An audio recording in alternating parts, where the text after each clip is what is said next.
Salam kekasih Tuhan, bertemu kembali pada pembacaan firman. Tetap semangat dan bersuka cita. Semoga Bapak Ibu sehat selalu dalam lindungan Tuhan. Sebelum membaca firman, kita berdoa terlebih dahulu. Tuhan Yesus yang Maha Suci, kami datang sujud bersimpuh di bawah kaki-Mu. Urapi kami ya Allah Roh Kudus dengan seluruh pendengar yang mendengarkan firman-Mu. Terangi hati dan pikiran kami saat membaca firman.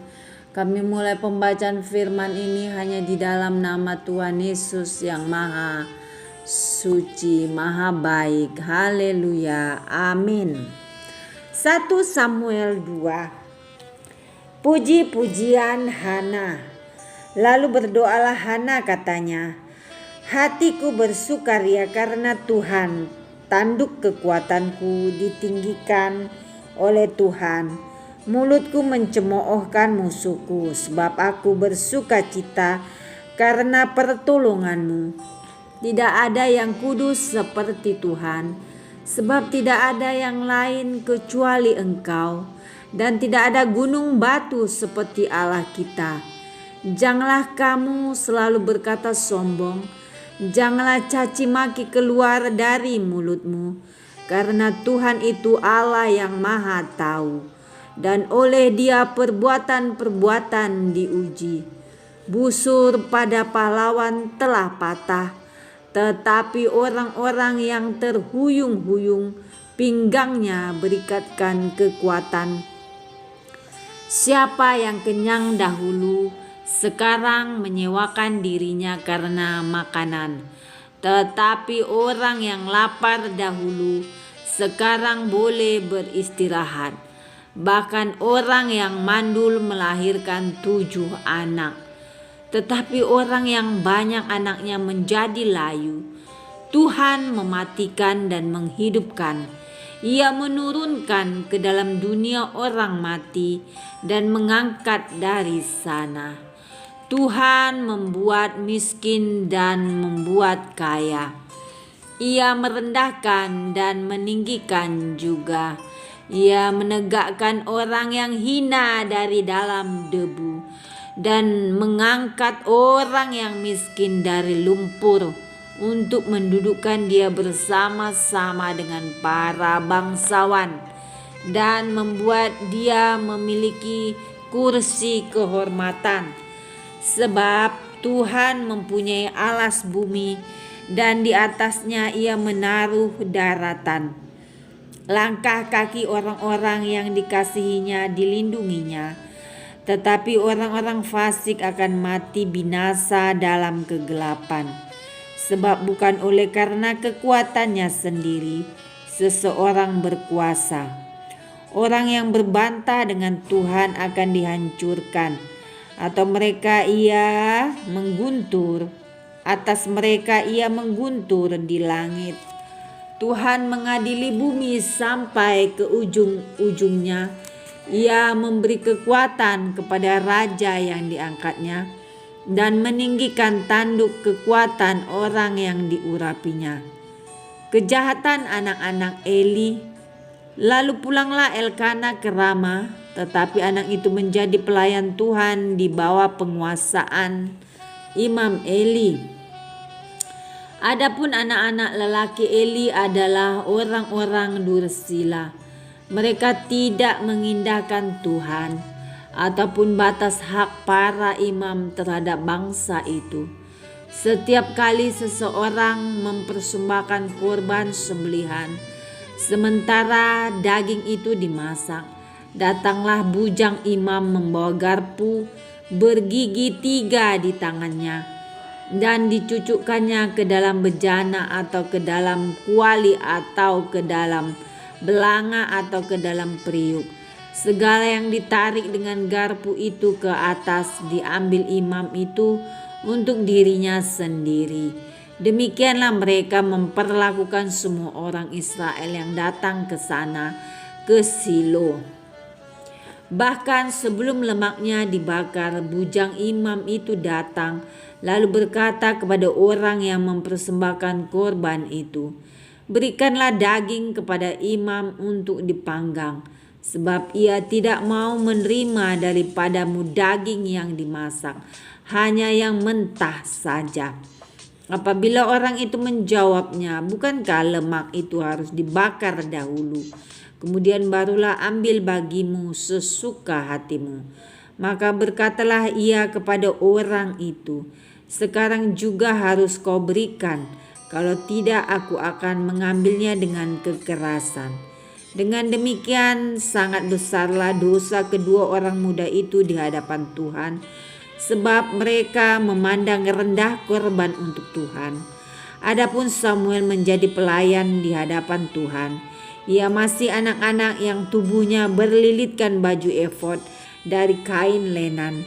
Setiap tahun ibunya membuatkan dia jubah kecil dan membawa jubah itu kepadanya apabila ia bersama-sama suaminya pergi mempersembahkan korban sembelihan tahunan.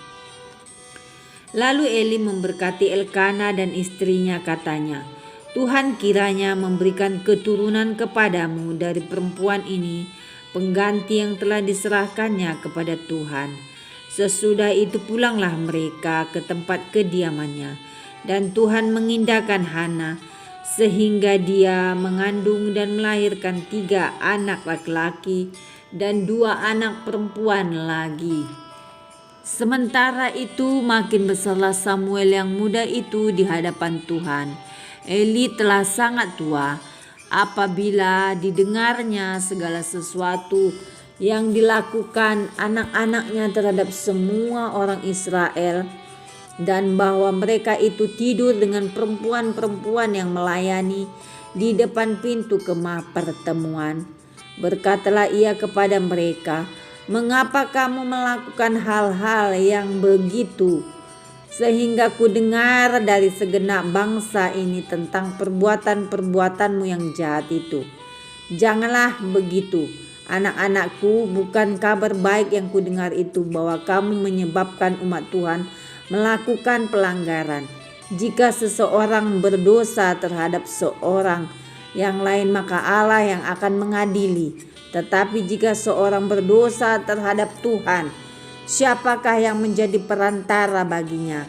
Tetapi tidaklah didengarkan mereka perkataan ayahnya itu, sebab Tuhan hendak mematikan mereka. Tetapi Samuel yang muda itu semakin besar dan semakin disukai, baik di hadapan Tuhan maupun di hadapan manusia. Nubuat tentang Eli dan kaum keluarganya. Seorang abdi Allah datang kepada Eli dan berkata kepadanya, beginilah firman Tuhan, bukankah dengan nyata aku menyatakan diriku kepada nenek moyangmu ketika mereka masih di Mesir dan takluk kepada keturunan Firaun? Dan aku telah memilihnya dari segala suku Israel menjadi imam bagiku, supaya ia mempersembahkan korban di atas mezbahku, membakar ukupan dan memakai baju efod di hadapanku. Kepada kaummu telah kuserahkan segala korban api-apian orang Israel. Mengapa engkau memandang dengan loba kepada korban sembelihanku dan korban sajianku yang telah kuperintahkan? Dan mengapa engkau menghormati anak-anakmu lebih daripadaku, sambil kamu menggemukkan dirimu dengan bagian yang terbaik dari setiap korban sajian umatku Israel? Sebab itu demikianlah firman Tuhan Allah Israel, sesungguhnya aku telah berjanji keluargamu dan kaummu akan hidup di hadapanku selamanya.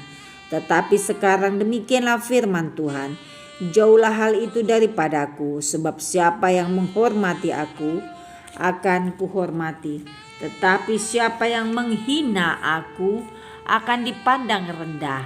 Sesungguhnya akan datang waktunya bahwa aku akan mematahkan tangan kekuatanmu dan tangan kekuatan kaummu, sehingga tidak ada seorang kakek dalam keluargamu.